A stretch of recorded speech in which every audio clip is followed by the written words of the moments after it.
Good evening, everybody. We are hoping that we are actually live. I'm waiting for my, yes, we are. There we go. I was waiting for my phone to alert me that we are live. But good evening from Charleston, South Carolina. We are so thankful that you have joined us. If this is your first time joining the Marriage Corner, welcome. We are the Hoovers. My name is Angie, and Lowell. This is my most handsome husband, yes, Lowell.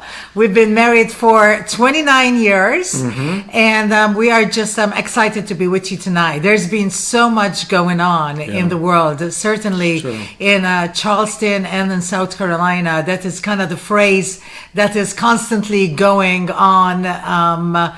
There's a lot going on. That's the common phrase. And truly there is a lot going on between COVID and between unemployment and just the racial tension and just protests and the just hurt. And there really is going on. So it's great to be able to have this time to just focus on our marriages. Amen. Because so often marriages get neglected, and so often they are put on the back burner. So this is great, just to be able to have this time to be able to focus on our marriages. And certainly in there's our phones going up. Trying to share it, and I'm having problems.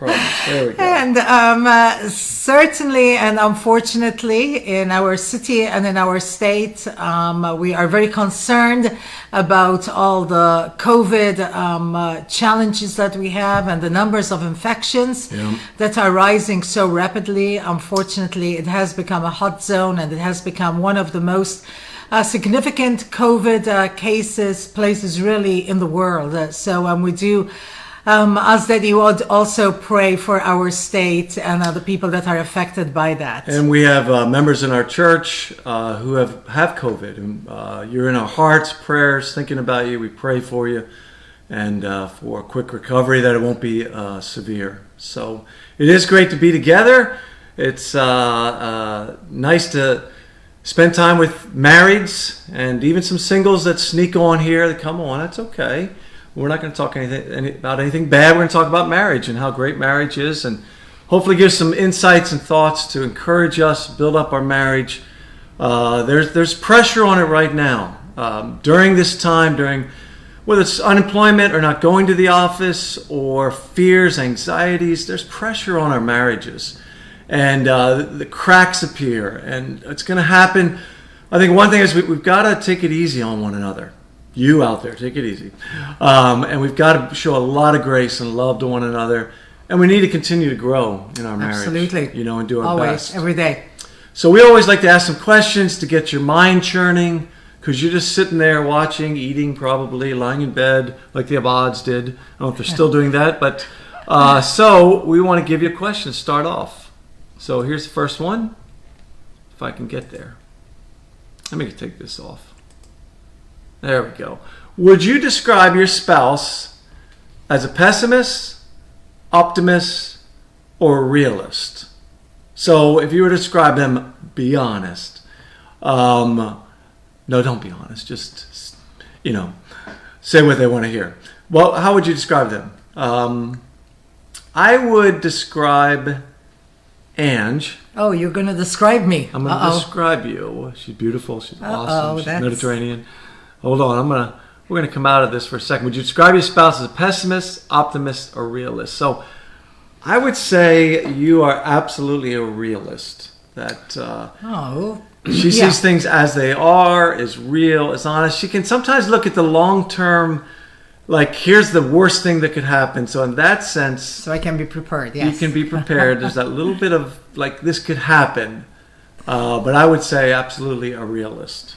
I would probably say you're an optimist. I think you tend to see that glass more half full than half empty. I think that would be you. About 60%. Yes, that would be you. And let's see over here. We have some responses. Again, if you are joining us, welcome. Please go ahead and share the site. We would appreciate that. We would love to be able to share with everybody what is going on. I would say Steve is We love you, Dana Steve. is an optimist, and together they are realists. That's a good perfect. way. That's a good way to put it. We Yes, met in the middle. Yes, that's good. Toby is definitely an optimist. No way. Yes, Toby thinks my hair is going to grow back. He's waiting for it. So Yes, Toby. If there's anyone who's an optimist, we would say it would be you for sure. yes. Yes. Mike Corwright is a realist. Okay. I like Yes. that. Well, we have another question Michelle DeCambry. that Hi, I was. Michelle. Michelle's here. Hi, Cambrys. Michelle. We miss you guys. Florida. Thank you for joining us from Florida, from Palm Beach. So our first question was, would you describe, one more time, I'll throw it out there. Would you describe your spouse as a pessimist, optimist, realist, or botanist? No, we didn't have that one in there. Next question. Do you want to give this one? Yes. The next question is, This is who heavy. takes up more than half of the bed? This could cause some fights. Yes. Well, For sure. what do you think, honey? Who takes up more than half of the bed? Well, do you want me to be honest, or do you want me to just Yeah, I think it's always good to be honest. be optimistic? I would say you don't take up half the bed. I would say you take up about 80 to 85%. I have to roll on my side and cling to the edge so I don't fall off. Oh, but there's a reason why I do that, hon. Yeah? It's because I try to get closer and closer to you. And as I'm getting closer, So you close, she's kind on the other side. You kind of like keep turning around, so I Not have to true. I love when leave you're my close to me. side. I So love when that she's kind of close what to me. happens. So, Yeah, that's Yes. a good excuse. but let's be honest. Then there's the problem of who steals the covers, and that would be you. No. Yes, and the battle is real. The battle is real. So who takes up more than let's half see. the Joanne bed? said she takes up 85% of the bed. Oh Dana said what we said. The dog. no, the dog is not allowed to sleep on our bed. He's allowed to come up and cuddle before we go to sleep, but he's not allowed to sleep. But they have a tiny dog. The No. Simpsons. Chihuahua. We have tiny. We have a massive dog. Yeah, our dog is huge. Hi, So- Judy. My sister's watching here. Hi. Oh, hi, Judy. Shout out. So yeah. Mike takes more than half the bed. I believe that. He's a tiny little man, petite, but I can see it. But I also tend to like sprawl out. Like I have my hands out. That's true. And I kind of sprawl Jeff's out. a bed hog. I can't believe that. Jeff Merck. I know he's a hog, but I didn't know he was a bed Wow, hog. this is interesting. We're finding out a lot of new things about our friends here. Dave Hamilton. Love Dave. Oh, Dave Hamilton is watching. That's right. All the way from, where are you Harborville guys Hoops. at? Colorado, I think, Colorado. right? All right, Dave. Yeah. Who takes up more than half the bed? You or the missus? Probably Dave.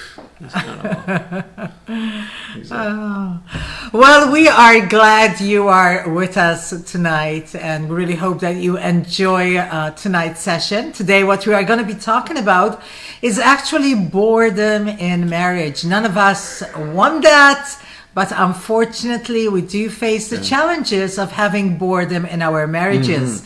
You know, in the beginning, when you just get married, you don't have to work on not being bored. Things are naturally fresh and exciting and novel.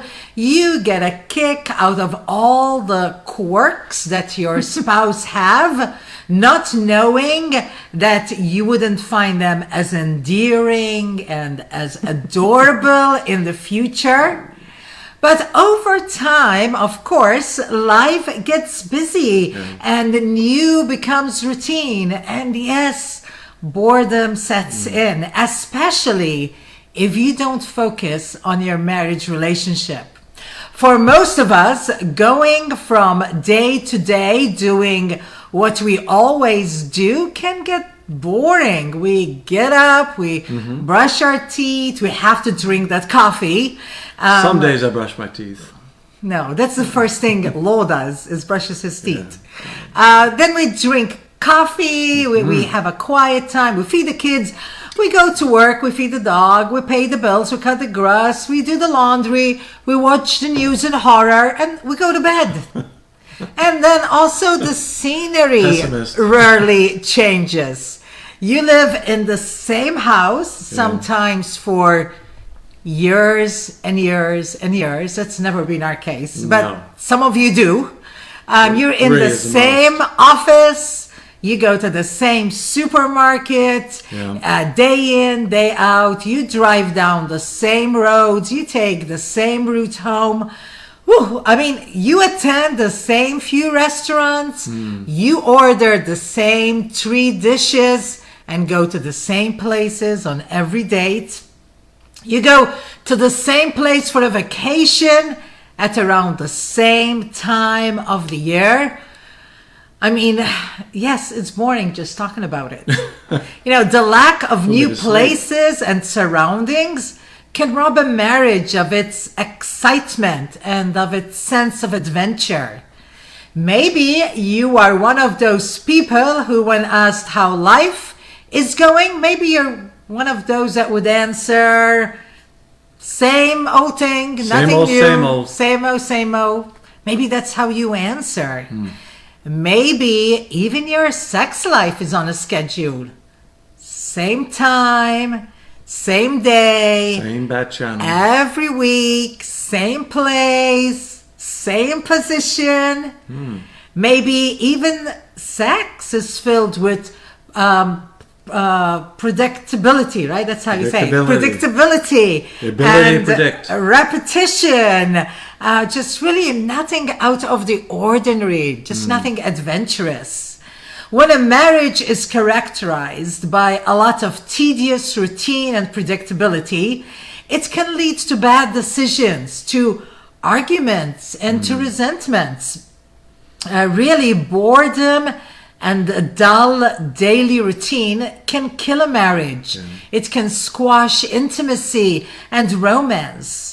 Boredom in marriage is really similar to mental fatigue, and so often it's described as the root of all evil in marriage, because what bores us never engages our attention. Actually, many couples who feel bored in their marriage also feel very trapped.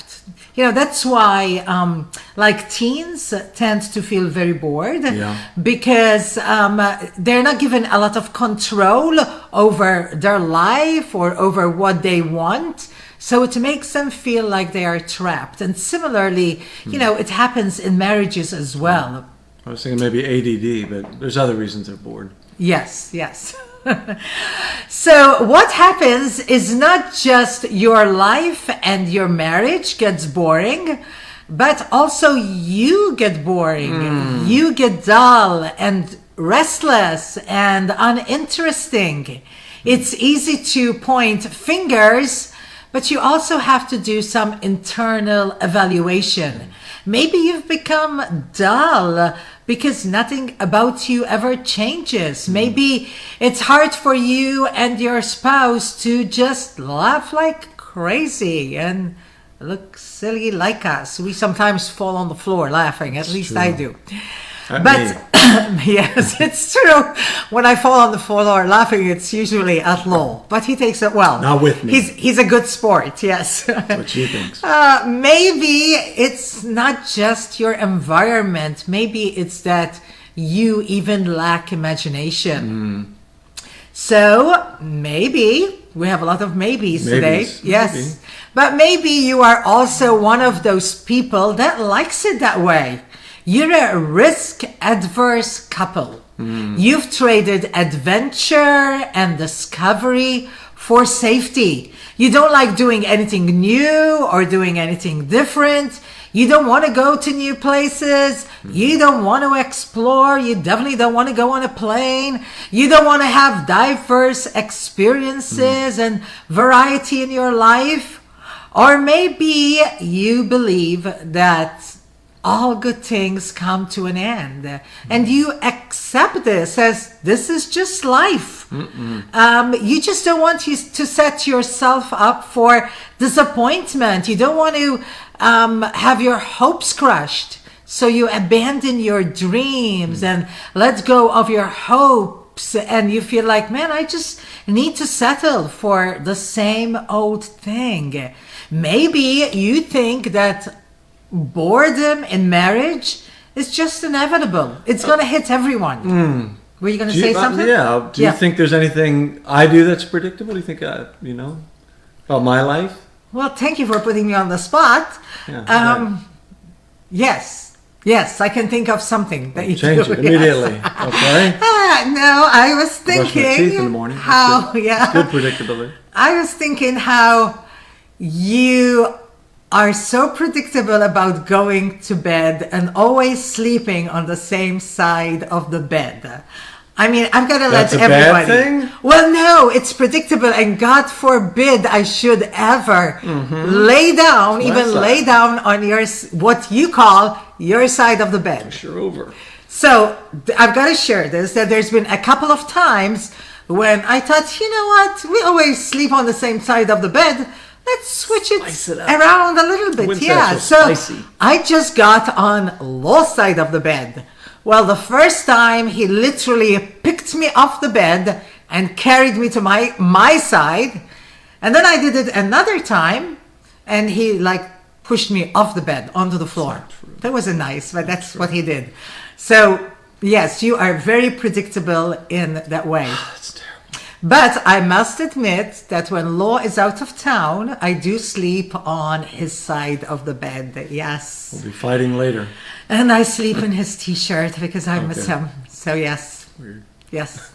Anyway, I lost my train of thought. Where was I? Being predictable. So you're predictable. Angie's predictable when I know when she goes, I lost my cell phone. I can't find it. Can you call it? That as soon as I hit go to call it, she goes, here it is. It was to my hand. It just works out that way. It just works out that way. There's some others, but that's not many. Yes, not many. I like to keep Law on his toes. That's true. So, despite how predictable we can be, and despite how life can be boring sometimes in our marriage, yet for some of us, really young or old, there are times when there's that nagging feeling within us, that feeling of discontent, a hunger for something else, just something different, something novel. There is the desire to live life to the full, the life that we were created to live and to have. Actually, did you notice that researchers have revealed that we are basically hardwired to seek novelty. That's kind of how God made us. Interesting. Yeah, isn't that interesting? I thought that.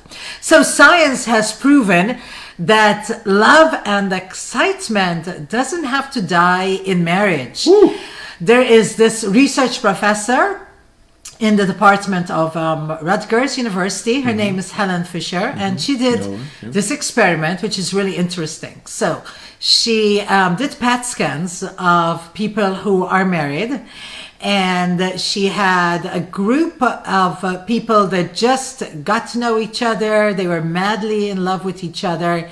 And then she had another group of people who had been married for 20 years, but they claimed that they were still madly in love with each other. Right. So what happened was that there is this, everybody probably knows it, but there is this region in our brain that's linked to rewards and satisfaction, and it's called the ventral tegmental area, the VTA. That's what it's called. We'll go by VTA, yes. And that usually lights up. Like when you're madly in love, it's kind of rewards that part of your brain, and it lights up. So Fisher used these PET scanners to look into those brains. And amazingly, what she found was that that same area of the brain, the VTA, lit up in both groups. So by sharing novel or exciting experiences with your partner, you're duplicating some of the brain chemistry that fires up at the beginning of a relationship. And, like a discovery she made, that when that lights up, it makes you feel sexier. So, hey. Wow. Yeah, who would have thought that? Mine's firing. So, For those who want to keep love's fire burning, Fisher recommends 3 simple things that we should do. She said, first, you need to marry the right person. Then you need to have sex with them regularly. And then you need to go out and do novel, exciting things with them. Awesome. So that's encouraging. That's awesome. Great. Love it. You know, I was thinking, Lo, how much this is something I really appreciate the most about you. How you keep me on my toes. I mean, Lo has gotten me to do things that never even crossed my mind or would ever cross my mind. So whenever Lo goes, hey, you know what? I have an idea. I always brace myself. And then he always goes on and says, now don't say anything till I'm all done. Just give me a chance to finish and think about it before you respond. And I really do my best. But Lo always has the craziest, I can't even mention them here. I mean, he has gotten me to do crazy stuff. But really, I appreciate that about you, honey. I appreciate Thank how... you, hon. You know, you always keep me on my toes and you always keep life exciting and, Amen. So that's just awesome. So it, just keeps me out of my comfort zone. And that's always good. I'm physically able. Yes. So just as a relationship with God is never boring or should never be boring, neither should be a marriage between 2 people that God has brought together. God's created us to have a marriage that is going to last a lifetime, that should be exciting for a lifetime. He didn't intend for us to have half of our married life be exciting and then the rest of it to be miserable. God didn't intend that. And I think it's kind of the same like being a Christian. And I think our marriage also reflects our relationship with God, and also the other way around, our relationship with God reflects our marriage. But Christianity should never be boring either, no matter how long you've been a Christian. Often as Christians, we think, man, I've been a Christian for 20, 30, maybe 40 years. How can I keep this new? But as Christians, we must always strive to live with passion and not empathy. I think it's tempting sometimes to think... not apathy. Oh, yeah, we cannot live with apathy. What did I say? Empathy. Yeah, sorry. We're talking so much about empathy these days that it's stuck on my brain. Don't have it. I meant apathy. But sometimes we are tempted to think, hey, I've been there, I've done it, I've heard it. It's hard to get moved. It's hard to feel touched or to change or get excited. And sometimes we even look at young Christians and, we kind of cynically smile like, yeah, wait till they've been around the block a few times. But really, it shouldn't be that way, because we are made to have an eternal relationship with God. So how can we be bored after a few years when we compare to eternity? So I'm going to turn it over to you now. Thank you, my love. I appreciate those awesome things. Kevin Lounsbury, I haven't seen Kevin in ages. Anyway, great to have you all with us tonight. I appreciate everything that Ann shared. Talking about being bored, and sometimes we get in a rut. We get lazy in our love. We're lazy in our creativity. And what that does is it can open the door for Satan to fill in the gap. Our boredom usually will find an outlet. Boredom to me is synonymous with being dissatisfied, being discontent, and we will seek to fill that vacuum. Usually it's with dirt. That was a Hoover joke. Anyway, but it's true. I mean, boredom it creates a vacuum inside of us. We're not satisfied. We're not finding a God. And often in our marriage, not often, but it can happen in our marriage where we have this vacuum. It's open. It's there. We've allowed it to be created. Look at our first passage here in Mark chapter 12. If I get it to come up, I'm sure I can. There we go. Mark chapter 12, it says in verse 43, when an impure spirit comes out of a person, it goes through arid places seeking rest and does not find it. Then it says, I will return to the house I left. When it arrives, it finds the house unoccupied, swept clean, and put in order. Then it goes and takes with it 7 other spirits more wicked than itself, and they go in and live there. And the final condition of that person is worse than the first. That is how it will be with this wicked generation.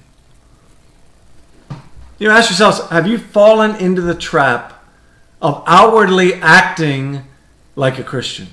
Doing the right things, saying the right things, while inwardly you're actually empty. You know you're bored. You're not fulfilled.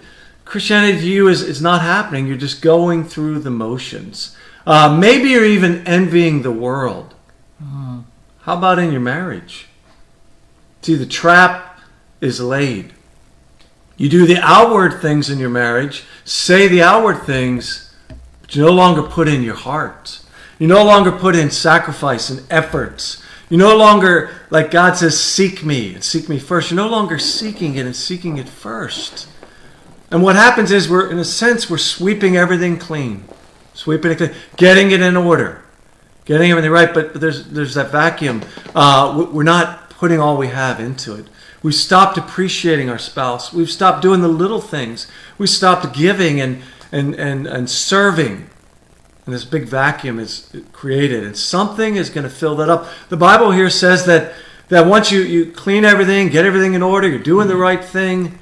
But if you don't fill it up, we can end up being worse off in the end than we were before. Something will fill it up. Darkness will fill it up. The trap is laid. Now, if you read in 2 Samuel chapter 8, we're not going to turn there and look at that one, look at a different passage in a moment, but it's amazing. It's all about David. You know where I'm going to go with this, but David was an amazing, amazing man of God, amazing warrior. He was a musician, he was a poet, he was a writer, he was a lover. I mean, he was everything. He was almost as awesome as you, hon. She tripped me up here. Oh. But in chapter 8, 2 Samuel 8, here's what it says in verse 1. It says, David defeated the Philistines. Verse 2, David defeated the Moabites. Verse 3, David defeated Hadadezer. Verse 4, David captured like 10,000 chariots and horses and a bunch of people that were driving them. Verse 5, David struck down another group. Verse 6, this is one after another. The Lord gave David victory. On and on through that chapter. David was an amazing warrior, fighter out there, winning the battles of God. When you get to chapter 10, 2 Samuel 10, as we're hearing the story, the life being laid out about David, you find that now David sent Joab out to battles. He sent him out. David no longer went and fought the battles of the Lord. We're familiar with this verse in 2 Samuel 11. It says in verse 1, in the spring, at the time when kings go off to war, David sent Joab out with the king's men and the whole Israelite army. They destroyed the Ammonites and besieged Rabbah. But David remained in Jerusalem. One evening, David got up from his bed and walked around on the roof of the palace. From the roof, he saw a woman bathing. The woman was very beautiful. And David sent someone to find out about her. The man said, she is Bathsheba, the daughter of Eliam, the wife of Uriah the Hittite. Then David sent messengers to get her. She came to him and he slept with her. Now she was purifying herself from her monthly uncleanness. Then she went back home. The woman conceived and sent word to David saying, I am pregnant. Of course, we know the cover-up happens. In verse 17, later on, it says, when the men of the city came out and fought against Joab, some of the men in David's army fell. Moreover, Uriah the Hittite died. We know what happens here. Most of us know the story. We're familiar with it. David was bored. He'd fought the battles. He had served God. He put his best effort in there. He was about the fight. Maybe he grew a little tired. It seems like he just grew bored. He just grew unhappy. I've done this, been there. Now it was time for me time. Time to kind of get off the battlefield, in a sense, drop the cross. You know, we were talking about this. I think it was yesterday. Like, will there be a time where we don't have to deny ourselves? You know, and we're both like, no, We wouldn't want to. we wouldn't want to. No. Trained ourselves to say, well, we need to deny ourselves. Can't just always live for ourselves. It doesn't work. It doesn't bring joy. David dropped the cross of self-denial. He decided he needs some extended me time. What's alarming is that David wasn't in his 20s, probably was not in his 30s. More likely at this point in his life, he was in his 40s and maybe his 50s. He was further down along in life, getting along, but he'd seen life. He'd lived it. And he got bored, he got lazy, he got tired, he got tired of fighting, tired of loving and sacrificing his wives. He had many wives. And we know the story. David had nothing to do, no purpose, just idle, open, maybe looking, walking around the roof, maybe hoping for something to happen, something to present itself. You know, it takes a nap in the evening there, gets up, is just peering over the palace walls. And sure enough, it was there. It was there. That's how boredom and temptation happens. You know, David fell and it cost him so much. His lives were lost. If you read through the whole account, his family cost him peace throughout the rest of his life. To the very end, it haunted him. The consequences were there. He was forgiven, but the consequences lasted.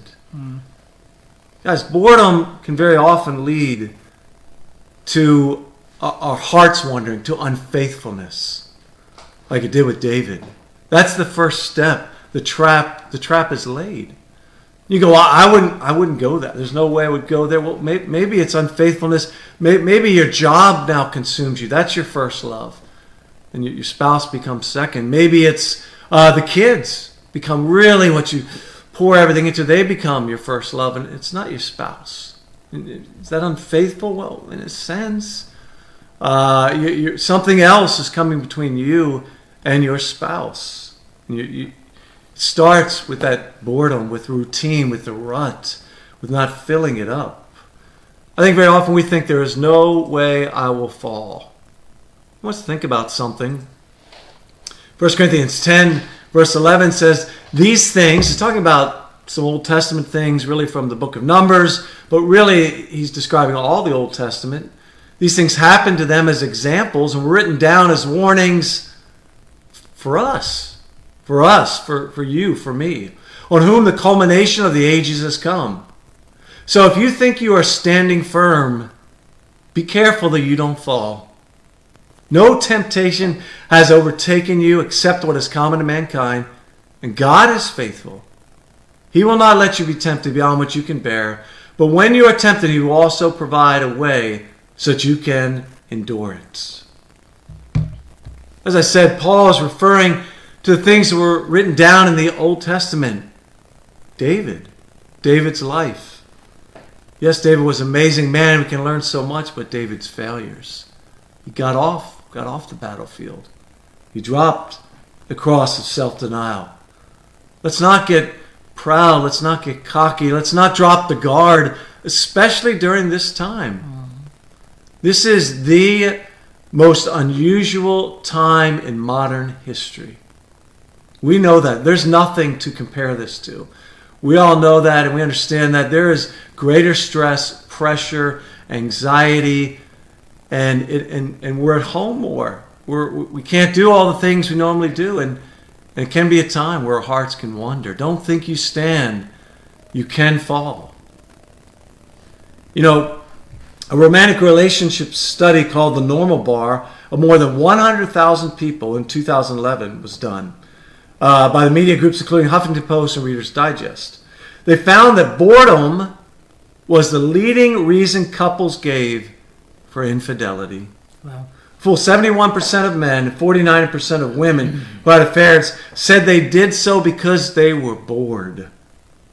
Boredom also leads spouses to try to escape tedious marriages and other dangerous ways through maybe pornography or trying to medicate the pain through of boredom through alcohol or overeating, and on and on and on.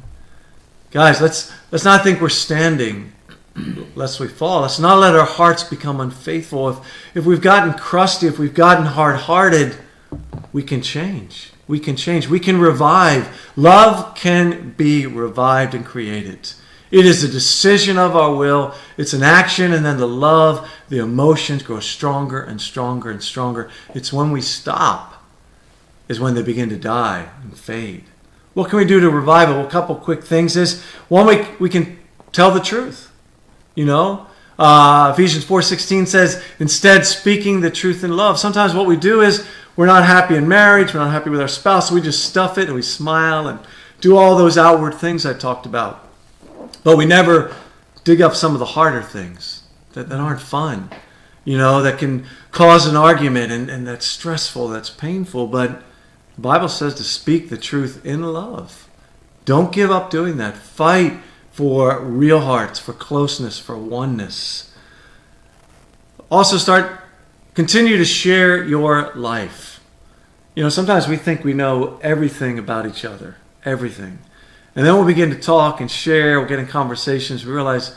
No, you still surprise me. And you surprise me? Yeah. It's, there's things we don't know. And we've got to stay interested. We've got to continue to seek each other out. We change as we grow older. We've got to speak the truth. Keep knowing each other. I think we need to take risk in life. As Angie shared, that is a part of growing and changing and not just being risk adverse, being so comfortable that we'll never step out. Another word for taking risk would be living by faith, stepping out on faith. I remember not too long ago we were in Iceland and we were visiting all these crazy places, and there's volcanoes, we walked on glaciers, we hiked to these amazing waterfalls, and we were driving this tiny little compact, it's all we could afford, and we were driving higher and higher on this crazy road into dark clouds, and there was a big sign that says backcountry, turn back, unless you have a four-wheel drive. We kind of stopped there. We looked at each other. It was eerie. It was a creepy moonscape.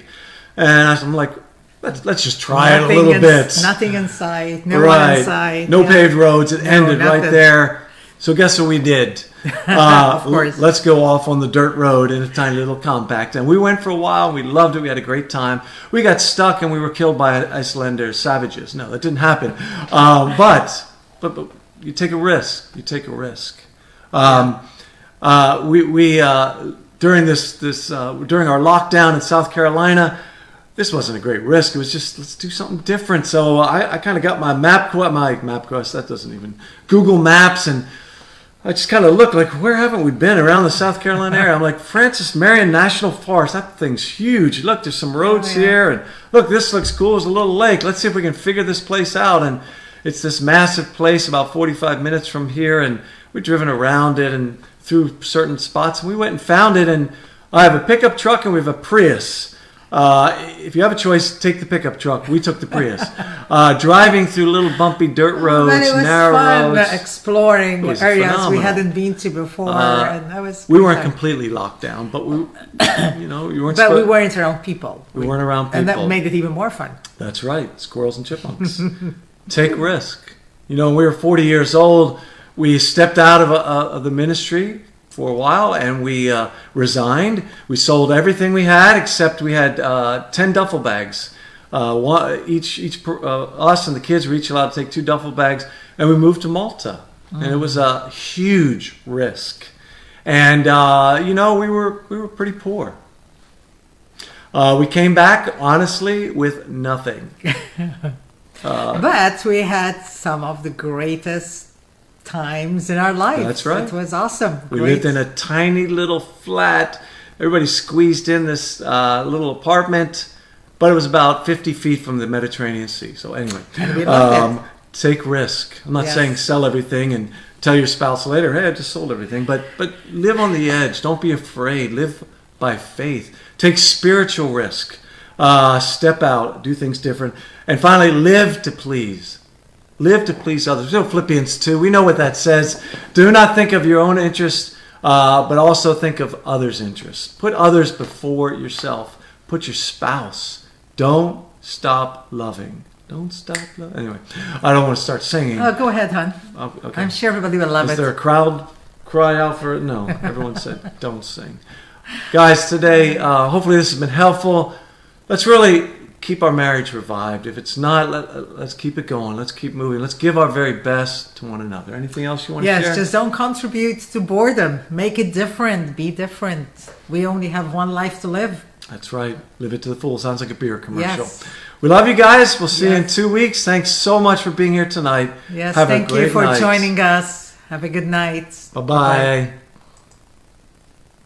Bye-bye.